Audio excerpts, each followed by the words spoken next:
I invite all of you to get comfortable, grab yourself a tasty beverage, except you, Chris, because we don't want you drinking a tasty beverage while you're driving. So we want tonight to be part happy hour, part dreaming about where your bike can take you, because we've got some awesome, awesome destinations. And I am coming to you from Chapel Hill, North Carolina. And my co-guide tonight is Curtis, who's up in Minneapolis, and you'll hear more from him in just a little bit. So we will kick this off. So I know we're doing all virtual tonight. We don't have a store involved this evening, so I'm sure you're all very adept with Zoom. But if you move your mouse, you get a taskbar where you can turn on and off your mic, turn on and off your video. You've got a chat box there, and you'll want that because we have one trivia question this evening, and we're giving out prizes for that. So look for that. And also, if you want closed captioning, if you look for the CC in a little rectangle, that is an option for tonight's presentation as well. So at this point, I would invite all of you to turn off your mic, turn off your camera, sit back and enjoy. So if you've traveled with us before, you know that we start every day with a route talk. So here's our route talk to show you where we're going today. We're going to start out and talk about who we are at Trek Travel. And then we'll go up that road and we'll talk about why you should travel with us and what sets us apart from our competition. We'll climb that hill, and at the top, we're going to visit those trip spotlights. And we've got two awesome ride camps that we're talking about this evening. So we've got Greenville, which is not far from me down here in the South, and then Texas Ride Camp. Then we got a quick descent. We'll talk about how to book, some other details about the website, and then cruise on through the finish line with questions and answers and some prizes for the right answers. So let's kick it off. We want to tell you about Trek Travel and what we do. We believe that the world is best seen from the seat of a bicycle. And if you're with us tonight, you are in good company. Trek Travel runs cycling vacations all over the world, and we're always scouting out new locations for you. And speaking of that, we do have on September 6th and 7th, we have got new for 2024. And I can't tell you anymore. You'll have to tune in for that. And we've been at this for 20 years. So actually this year is 21 years. Now, over those 21 years, we have won some awards. We have been voted one of the top service providers by our partners and our guests. And that includes being voted one of Travel and Leisure's world's best. And we're super stoked because this year, 2023, just a couple of weeks ago, we were awarded that the top awards again, and this time we're number 5, and that was a big jump for us. That's the highest we've made, and so we're super excited about that. Highest finish ever. So now I want to tell you how we make that magic happen and what sets us apart from our competition. So rather than telling you, I want to show you. So I invite you to enjoy this presentation by our president, Tanya Burke.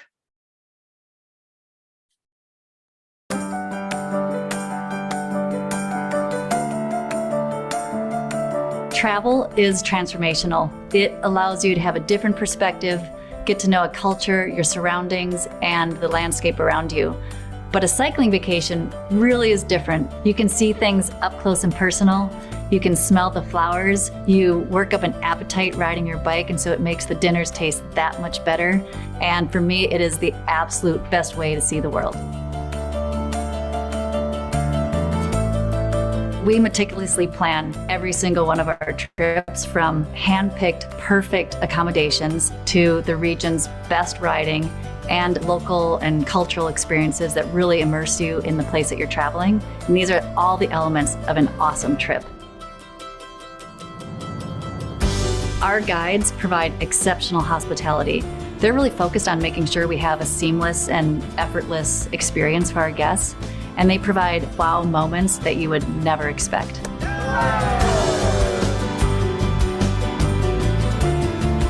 If you're avid and want to go do some epic climbing, you can do that.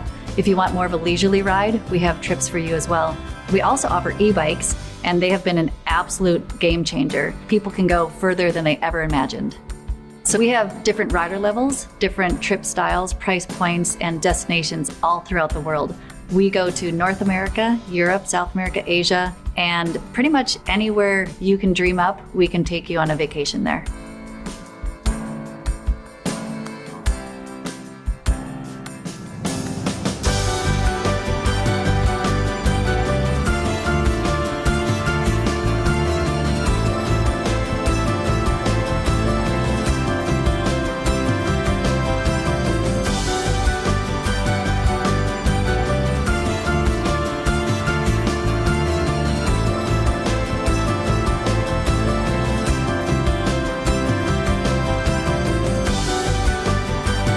The most important thing, and I think everyone at Trek Travel shares this, is taking care of people. And that's why we do what we do. It's ingrained in our training and it's ingrained in our commitment to providing exceptional hospitality. And our hope is that all of these elements come together and provide an experience of a lifetime.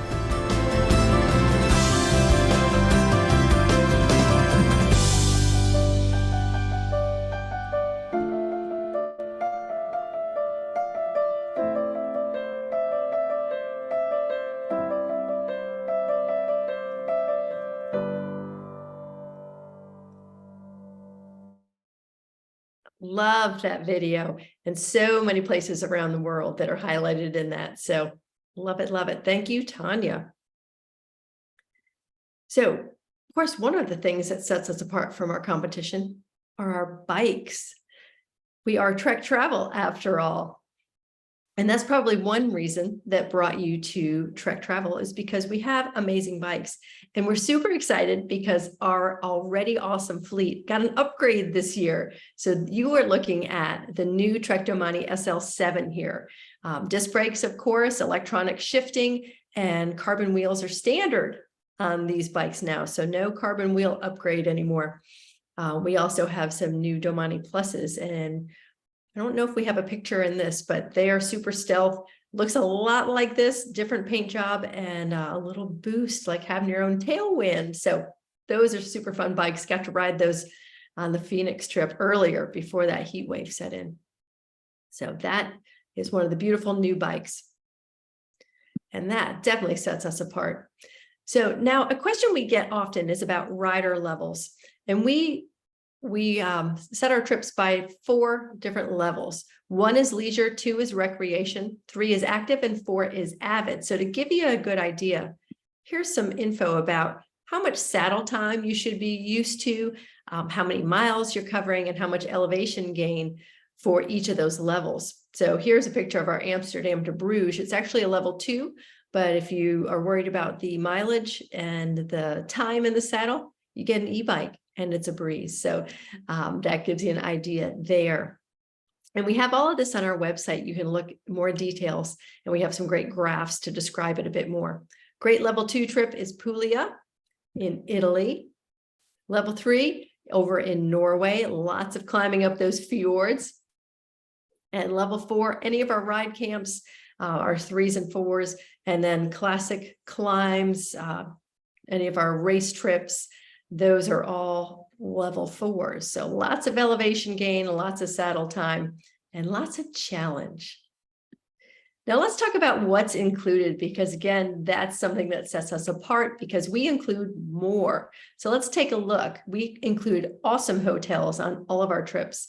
Your guides, we're going to provide those daily breakfasts, most lunches, and most dinners.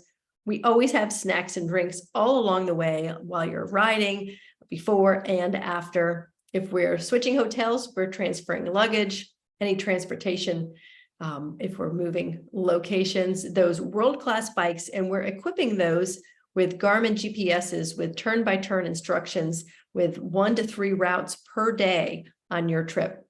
We'll provide a helmet if you don't want to travel with one. We always have that support van. And then on select trips, we're going to give you some great Trek Travel gear to keep. So it doesn't leave a whole lot for what's not included. So we're going to ask that you get yourself to and from the trip start and finish. And if you want to spend some time in those areas, our trip consultants can give you some recommendations on some great places to stay in the area. Any activities that are not part of our trip would be on your own. Some meals, we're going to invite you to get out and enjoy that local culture and cuisine, and we'll give you recommendations of some great places that we've tried. And then gratuities for your guides are not included in the trip price. All right, we are up to the trip spotlight on this route for today, and we've got two awesome trips that we're going to talk about tonight. 2023 is here. We're super excited about all the fun that it holds in store. The thrill of new adventures, exploring new destinations, and of course, the memory making that comes from seeing it all from the seat of a bicycle. So to tell you more about this, one of my co-guides, Curtis, who's been with Trek Travel since 2019, along with me, we were in the same class. Yep. He is here to tell you more about Greenville and Texas Ride Camp. So Curtis, take it away. Thank you very much, Kate. Now we're going to talk all about ride camps, and I love ride camps. We have 3 ride camps in North America. We have one in Sylvan, California, Greenville, South Carolina, which we're going to talk about, and the Texas Ride Camp, which is in Fredricksburg, Texas. And tonight, as Kate mentioned, we're covering Greenville and Texas. We also have 2 ride camps in Spain, Mallorca, and Girona. So if you'd like to learn more about those trips, join us next week on Tuesday, August 8th to learn all about those. On ride camps, we focus on nothing but rides. Our kind of motto is ride, rest, and repeat, or ride, eat, sleep, repeat, I guess. Ride, eat, sleep, repeat. Do that day after day after day. And you're doing this in kind of world-class destinations. But I should note that while the places are fantastic, they are not luxury trips with swanky hotels and fancy dinners. And that's on our other trips. And that's totally the case. But for us, this is really just about riding. So these trips don't include any kind of cultural encounters you're going to find on some other trips. Of course, as Kate mentioned, you have a Ride a GPS app that has lots of suggestions for cultural activities, places to eat, things to do and see when you're not riding, but you just spend an awful lot of time riding. So, okay, so we're talking about ride camps. I want you to open up your chat box for our first trivia question. As I kind of mentioned in the chat, all you have to do is put the correct answer of the letter. So put the letter of the correct answer. And then everyone who answers correctly at the end, we'll do a random prize drawing for some nice Trek Travel swag. So the first question is, here we go. Which rider levels are best suited for our ride camp bike tours? You have A, level 4, B, level 3, 4, C, level 1, 2, or D, level 2, 3. And I know Kate just talked about this, so this is kind of a test to see who was paying attention. So just throw your answers in there and see some answers popping up. We got 2. There's 2 more people. If you want to just throw your answer, I'll give you, this will be like final call. You want to put an answer in there? Okay, the correct answer is, there we go. Nice. Okay, got everyone in. The correct answer is B, 3, 4. Ride camps are suited for those kind of advanced riders or avid riders.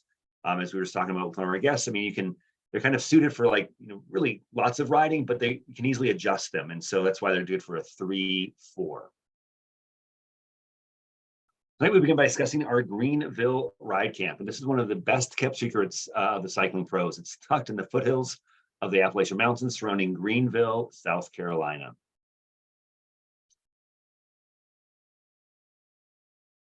If a ride camp, and I should note, if a ride camp doesn't suit your needs, a 7-day ride camp is kind of too much for you. You're like, man, I really like riding, but 7 days in a row of riding might be a little much for me. And I know, candidly, I rarely ride 7 days in a row. My brother was here in town recently and I went out for 7 days in a row and it was a lot. We do offer 4-day ride camps as well. So if you're like, I really want to do that, I just don't want to do 7 days, we do a 4-day option as well. On the 7-day ride camp, which we're talking about tonight, we average for the Greenville trip about 64 miles a day with about 4,000 feet of climbing.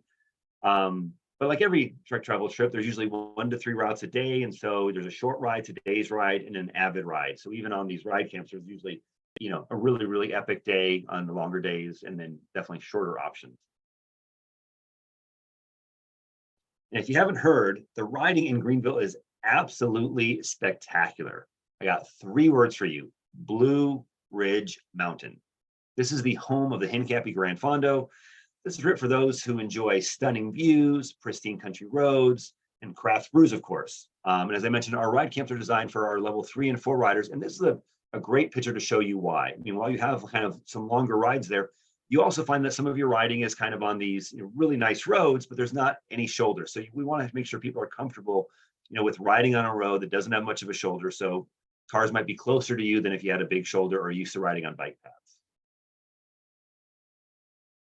Did you know that South Carolina once had 20 covered bridges? Yeah, 20 covered bridges. And today, there's only one. It was constructed between 1909 and 1911. The Campbell Covered Bridge is the last remaining covered bridge in the state of South Carolina. And we get to have lunch there on day 2. Now, being in the Blue Ridge Mountains, there are certainly some epic climbs. And the biggest climb of this trip is called Caesar's Head, with 6.4 miles and 2,000 feet of elevation gain for like the big haul up. This is an awesome mountain. And it was often decisive in the Tour DuPont, where more than a few athletes left their stamp on the pro cycling, where you just kind of take off, kind of like when you saw on the Tour, where you see those really big climbs. And then this is where you kind of break away. Caesar's Head comes on day 3, so we planned that perfectly, because if you look here, I mean, you have ride options between 50 and 100 miles. So this is towards the beginning of it, and so you have anywhere from 50 to 100 miles with between 5,500 or 2,800 and 7,600 feet of climbing. Now, the riding is amazing, and you have these incredible views, but there's also some really cool historic places to visit, such as Haygood Mill, which you're going to ride to on day 5. Haygood Mill is located in the Haygood Branch or on the Haygood Branch Creek, which was previously known as Jennings Creek, and this is a tributary of the 12-Mile River. Historically, the mill and the neighboring store were a gathering place for county residents. So it's not just about the views; you also get some like really cool history as well. On day 6 of the trip, you're going to head into the belly of the beast, nestled at the foot of the Blue Ridge Mountains. The goal for the day is reaching the picturesque town of Saluda. And you're going to be winding through like some steep, deeply forested terrain. It's just absolutely spectacular. And you'll notice this one comes on day 6. So it's not quite as much climbing as Caesar's Head, not quite as much elevation, but in fact, it might be more challenging coming on day 6 after you've been riding all week. So again, when we plan out these trips, we kind of make sure this stuff happens. I mean, you wouldn't want to do Caesar's Head probably on day 6, but Saluda is a great challenge to kind of get up there. Now, our Greenville Ride Camp is part of what we call our 1 series collection. And this means you get to stay in one hotel for the entire trip. So there's no moving around. Once you're there, and you get to see your home for the entire time. We stay at the Hilton Embassy Suites in downtown Greenville. And yes, your room will be a suite. It's located along the Swamp Rabbit Trail, where you're going to have exceptional access to downtown's hundreds of shops, restaurants, and other attractions like the Peace Center for Performing Arts, the Greenville Zoo, artist studios, and just so much more. And did I mention craft brews? If you'd like to celebrate a long day in the saddle with a cold beer, this is definitely the place for you. Aside from the cosmopolitan vibe of Greenville, here the past, present, and future of BMW come together in a one-of-a-kind building displaying vintage cars, motorcycles, concept automobiles, and so much more. So if you're into wheels, whether it's just bicycle wheels or other wheels, you're going to get all the wheels you need here.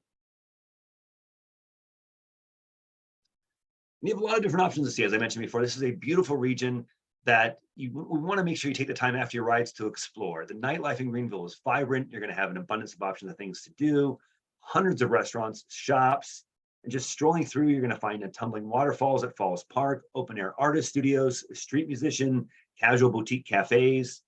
I mean, when you're off the bike, you're going to discover that Greenville is a one-of-a-kind city. It's the crossroads of Southern traditions, American history, and natural attractions. This picture it's cool, but it just absolutely doesn't do it justice. Now we have to say goodbye to Greenville and head over to our next destination, which is a little bit of a change. Fredricksburg, Texas. This is a small German town in the middle of Texas. So it's west of Austin and north of San Antonio. Fredericksburg was founded in 1846 and named after Prince Frederick of Prussia. Old-time German residents often referred to Fredericksburg as Fritztown, a nickname that is still used in some businesses. The city is also notable as the home of Texas German, a dialect that was spoken by the first generations of German settlers who initially refused to learn English. Fredericksburg is also the birthplace of Fleet Admiral Chester Nimitz, which is why the National Museum of the Pacific War is located there. This is a super cool museum. Even if you're not a history buff, it's just right on Main Street. It's just a really cool setup. You learn all about kind of the build up to World War II, the war in the Pacific. And it's one of the few places, I think there's only 3 of them, that has one of the mini Japanese subs that snuck into Pearl Harbor. So it's definitely something that you want to check out in your free time. Just like Greenville Ride Camp, if a ride camp for 7 days is kind of too much for you, this one also offers a 4-day option. Again, we're talking about the 7-day option, and the 7-day option averages 51 miles with about 2,300 feet of climbing. So it seems shorter than the Greenville one does, but I will say, as you notice from this flag, and this is kind of one of the things you'll see on one of the rides, this life-size metal stagecoach. Sometimes wind can be a factor as well, depending on the day. You can get some gusty winds. I know I've had people from Florida call it the hills of Florida. Even though it's really flat, the wind definitely creates kind of a unique challenge for riding. And so shorter days can be just as challenging as longer days with lots of climbing. And again, here, like the other ones, we're going to offer a couple different rides: a short ride, today's ride, and an avid ride. But like with all Trek travel trips, your day, your way. So arguably the number of options is infinite, because if you're like, man, I'm tired, I've been riding, let's say it's a windy day and you have a headwind, going back, and you're like, I'm done. You just put your arm out, and when the van goes by, and then you get a lift whenever you want. So the nice thing about the trips with van supports, and again, ride camps have 4 days of van support, the longer days, and then 3 days that are self-guided.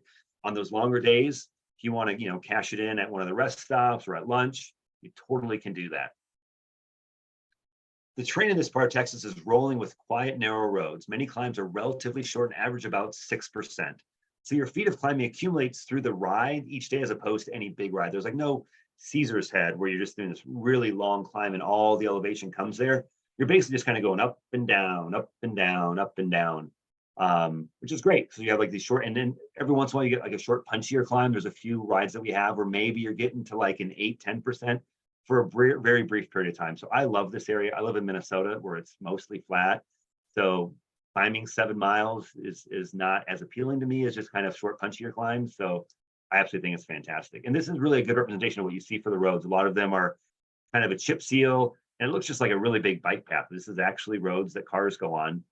They're usually relatively not busy. And so this is what you're going to see a lot of. On day 1 of this, you're going to do a short ride that we call Cherry on Top, because you ride out to Cherry Mountain to do a loop around the top and come back. And no, it's not a mountain, it's a hill, because we're in the hill country and everything is just a hill.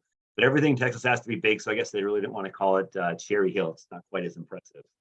And one thing I want to note about this picture is you'll notice the cattle guards, because a lot of these times when you're off the beaten path, you're kind of literally going through someone's ranch, and there's livestock there. And so, you'll see goats and cows and all kinds of stuff. And so you just want to make sure you're aware of cattle guards. They are, if you've never been across one before, they're more intimidating. They look more intimidating than they actually are. And once you've been across 1 or 2, you realize you just go across straight and you're totally fine. You never want to stop on one, though. I guess that's unlike the guide here, which to take the picture, you generally don't want to do this, just because, again, the grates are meant to keep the livestock in. The following day, we ride to Comfort, Texas, which is just south of Fredricksburg. And on the way back, we hit Old Tunnel State Park. And this is right after we have lunch in Comfort. Old Tunnel State Park is celebrated for being the smallest state park in Texas and home to a historical railroad tunnel that houses approximately 3 million bats that emerge at dusk from late spring to early fall. So kind of like what you see in Austin under the bridge, same type of deal. So the Old Tunnel State Park represents a stunning show for nature lovers, history buffs, and sightseers alike. The tunnel is 962 feet in length. It took 6 months to dig at a cost of approximately $134,000, way back at the turn of the century in 1912, 1913, which made it the most expensive project in state history at the time. After you visit Old Tunnel State Park, and there's actually, if you see this road, you kind of climb up a hill. So right before this is where we have a rest stop. Right before that, you have, again, a little bit of a hill to come up before you then get to descend down in Fredericksburg. So you have lunch, it's pretty flat, you just climb up, which is a good little challenge, and then you get to descend down. It's kind of a great way to set up this ride. And so as you head back into Fredericksburg, you're going to pass by Bankersmith, Texas. Bankersmith was founded in 1913 as a train station along the San Antonio, Fredericksburg, and Northern Railway, which served nearby Grapetown, Texas, which ran between Fredericksburg and Comfort. So you started in Comfort, You're going to Fredricksburg. And it ran between 1913 and 1942. The town drew its name of Bankersmith from Temple Doswell Smith, who was an important Fredericksburg bank president who financed who financed the railroad. During the 1920s, Bankersmith reached its peak population of approximately 50, but the railroad abandoned the line and population dwindled until it became a ghost town. And this is another place, kind of like Lukenbach, which we're talking about in a little bit, where it just became a ghost town. It's basically just the building. And it's another great picture spot to stop and take some cool pictures because someone bought it. They have picker circles there. They'll have stuff on the weekends, live music. I think they host weddings there every once in a while, but it's just like this great little train stop where you can get some live music, some good food. They have an old bus there that they fill with goats. And so it's just a cool, kitschy little spot, which you see a lot of that in Texas.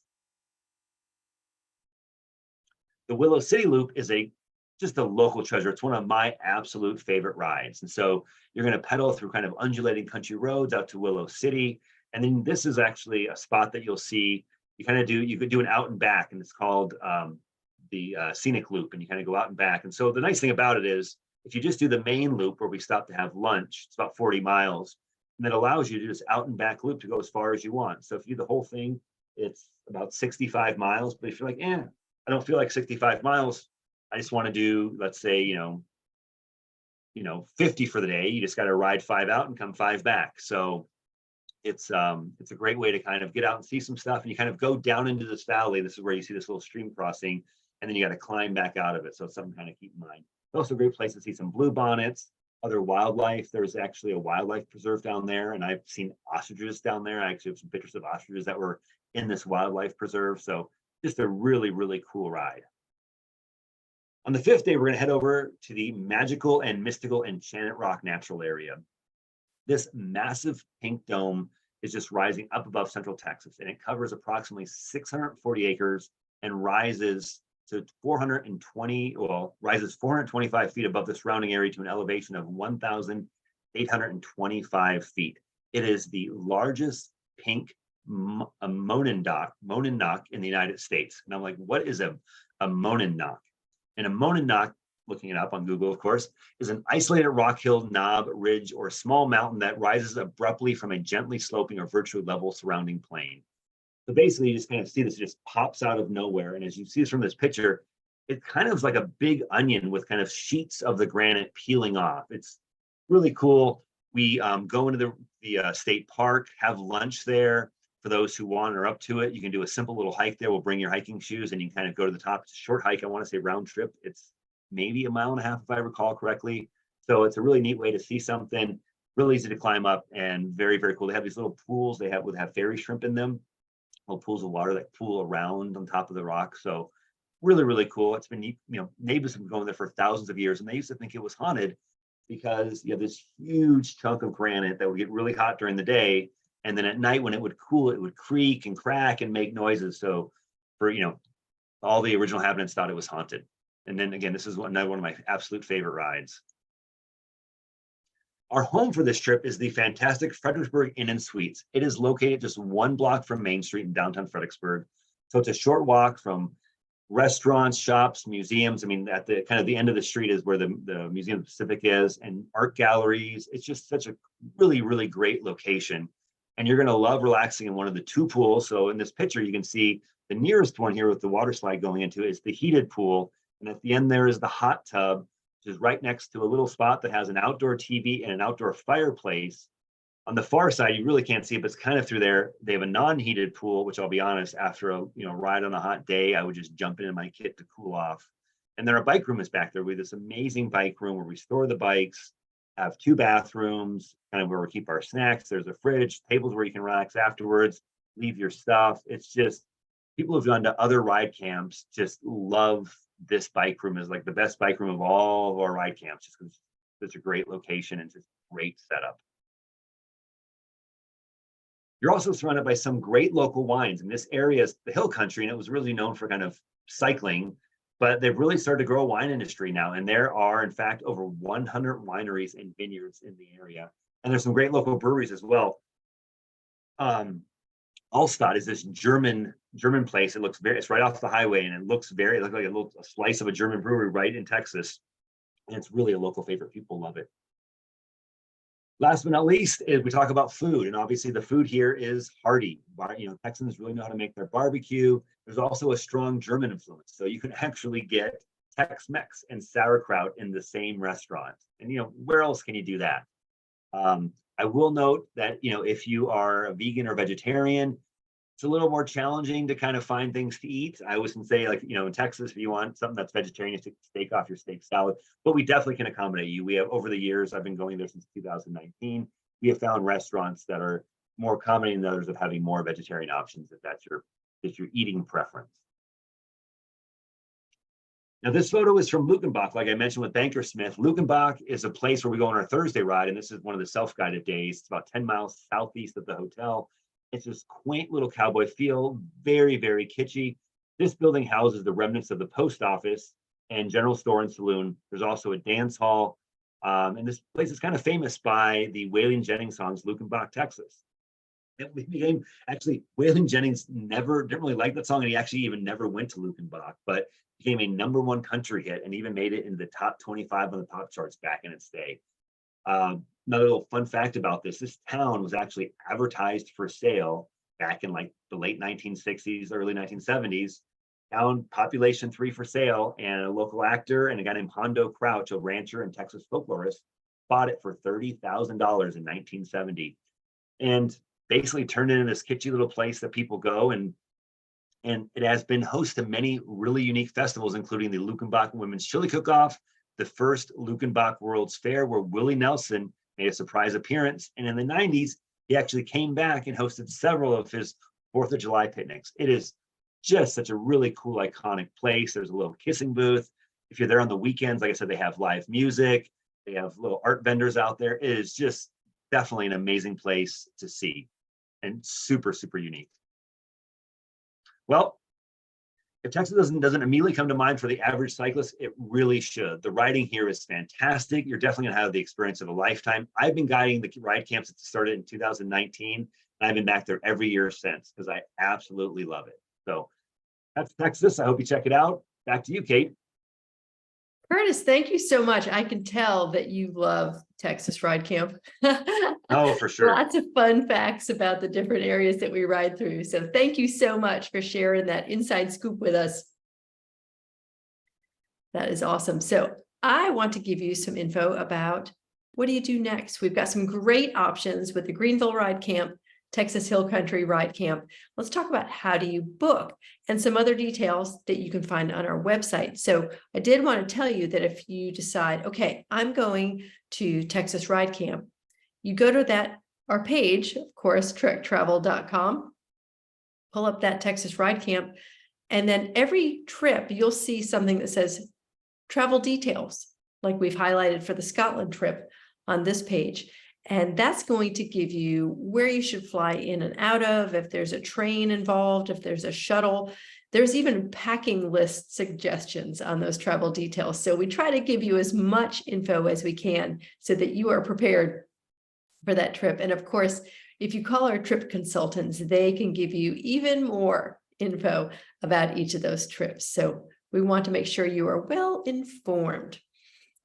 Let's see. So you're probably with us tonight because you either got an email or a friend told you about it or your local bike shop.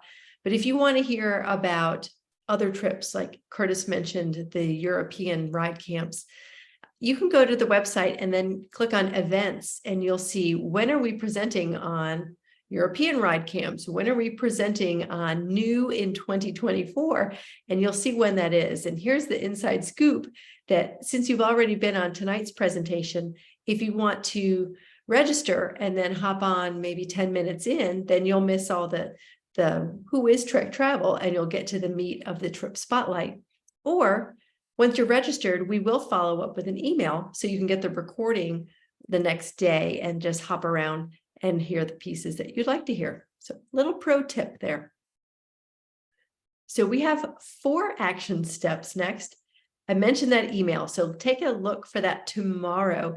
You will get an email from us, and it'll have the recording of tonight's presentation so that you can show it to your friends, family, get other folks rounded up and excited about going on one of these ride camps.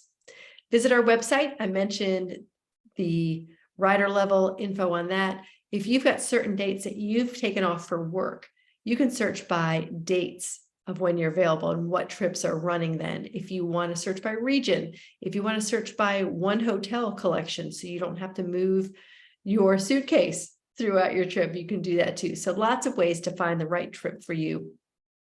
Give us a call. Call our trip consultants. They are available Monday through Friday from 8 a.m. to 6 p.m. And they are in the central time zone in Madison, Wisconsin. They can answer tons of questions. They can get you booked. They can set you up with someone to help you with travel, all kinds of info. They are a wealth of knowledge. And then get ready, because we all know that getting ready for your trip, the training, the getting the new kits, climbing those mountains and getting your friends to go out and ride with you is part of that fun of going on this trip. So if you don't have a Trek store near you or know where it is, you can go to trekbikes.com. You could try out those new Domanis, get fitted to see what size bike you need. You could try out an e-bike if you haven't been on one, because they're so much fun for sure. And that Trek store can also help you with if you need new shorts, new chamois, a new helmet, because helmets do expire and you want to make sure your noggin is protected. So those are the next steps for you. And then finally, we are coming up to the finish line where we want to answer your questions and help you get booked. So I'm going to turn off the slides and let's see if you want to turn on your mic, turn on your camera. We would love to see your face and answer your questions. If we had anything in the chat box, I didn't see anything as Curtis was presenting. We wanted to answer that. We talked to Mark at the beginning about timing on some ride camps. So we talked about that. And Curtis has mentioned when we were talking to Mark, he's going to Girona Ride Camp. And we're saying it's your day. You get to decide what pace you want to go. If you're doing short, today's ride, avid ride, it is up to you. And if you need a boost, if there's a big hill that your legs are worn out on day 4 or 5, we'll give you a boost to the top of that hill. It is your day. We want you to have an awesome time as well as ride your bike and see the world. So we are people, step of the way. Well, I'm just jumping in, like people don't, there's not this notion that you have to all ride together. The group can be, anywhere from 2 to 20 plus in a ride camp, but there's no expectation that everybody ride together. Sometimes people naturally form groups that they're all about the same pace, but I have yet to guide any ride camp where everyone's stuck together. Yeah. And I know on classic trips, the average number of participants is 12. So for ride camps, we do take more people. What have you seen for an average for your ride camps, Curtis? Honestly, I would say it's probably right around, 8 to 12 is probably right in there. I've not had any like huge, I know sometimes like Greenville does get where there's like 20 people. I know Wave has told me he's gotten 20 people. I've probably had no more than maybe 14 on one of my ride camps, which candidly, that gets to be a really big group. I think 8 to 12 is kind of ideal where everyone gets to know everybody else. And it's not such a hard group that it's tried to hard, it's kind of like keeping everyone together or, putting everybody, I think 8 to 12 is absolutely perfect. Yeah. That's great. And with the ride camps, we don't have all of the cultural events that you get in our classic trips. So it's a little bit more pared down. So it's like Curtis said, ride, eat, sleep, repeat, but you're with a great group of people and you've got support all along the way. So we did get a question about kind of the best times to go for each. And I would say, when it comes to Texas, when I've been down there, it's always, I would say a little bit later, like I've been down there in December. I'm just pulling the average temps. October, they're there. This year, there's only one in the fall, which is in October, which will be a really good time in Greenville. Let's see. And Greenville, I'd say spring and fall. I'm about 4 hours from Greenville up here in North Carolina. And however, they are in the mountains, so they're a little cooler, but we've been pretty hot and humid in the summer, but they've got a little bit of elevation in the mountains. So should be a bit cooler, but still, I don't think we do any ride camps through the heat of the summer down there. Well, and the kind of the temp, they say kind of April is a really great time. The average high is 72 with the average low being 47. Obviously, that's in the morning. When it comes to Texas, you're looking at like October, the average high being 80, lows 57. November, average high being 70, lows 47. In the spring, I've been there in the spring. I love it. March is a great time where the average high is like 72 and the low is 49. So it's just a great way to kind of start out your season. For sure. And Chris was asking, any meals included? Yes, we have daily breakfast is included. We have most lunches. And some of those are picnics because we're out and about riding. And then we've got some dinners together and some are on your own for ride camps.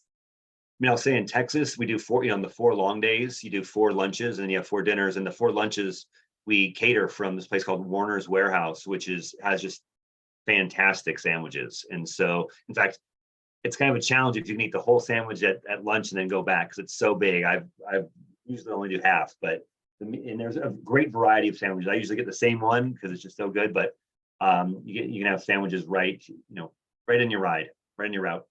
Cool. And how about typical menu for Texas dinner? It varies, honestly. We try to have a variety of things. One of the first nights we go to this great little like kind of taco shack that has a really, they have like goat vindaloo and some vegetarian options, and then kind of a fancier restaurant at the end, a pasta place with a local guy owns it, who's a really avid cyclist. So you have a pasta night. So quite a variety of cuisine there. And obviously on your off nights, you can go check out barbecue and some other stuff. Like you can go get, like I said, there's a German restaurant there. So if you want some German food in Texas, you can get German food. It's just really quite a variety. Nice. In Greenville, lots of variety as well. And I know George Hincapie has a beautiful boutique hotel right up the Swamp Rabbit Trail, and they've got a beautiful restaurant there too. So one of those nights that you're on your own, that might be a fun one to go check out. And of course, we'll have recommendations there too for other options in Greenville. Other questions? Looks like Jacob is considering Girona in October as well. So Mark, you may have another person going with you who's on this call tonight. That'd be kind of fun. The one thing I would add, and we often talk about this, Kate, is just, as a ride camp, the gear people bring, right? And your pedals. And so, if you're riding something other than Shimano SPD or SPDSLs, you'll want to bring your own pedals.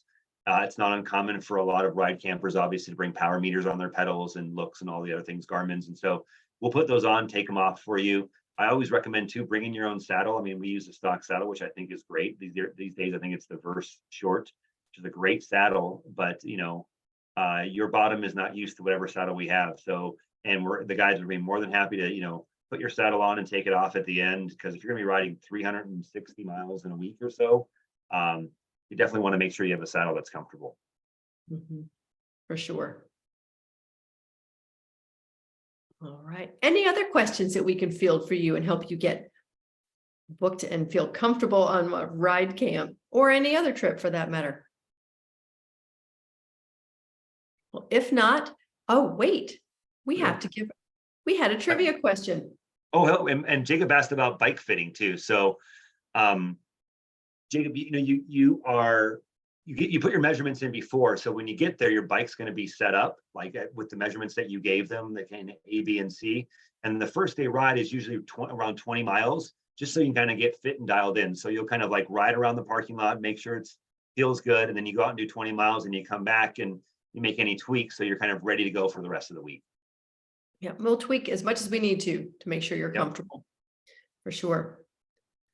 So trivia, our winner, one of the people with the correct answer, is going to James Paracenti. So James, we will have an email coming your way tomorrow with info about your prize and how we're getting that to you. So congratulations. Thank you all for joining us tonight, spending time with us to hear more about the awesome places that Trek Travel can take you. And we look forward to seeing you out there, seeing the world by bike. Hope you all have a great evening. Thanks, Kate. Thanks, everybody.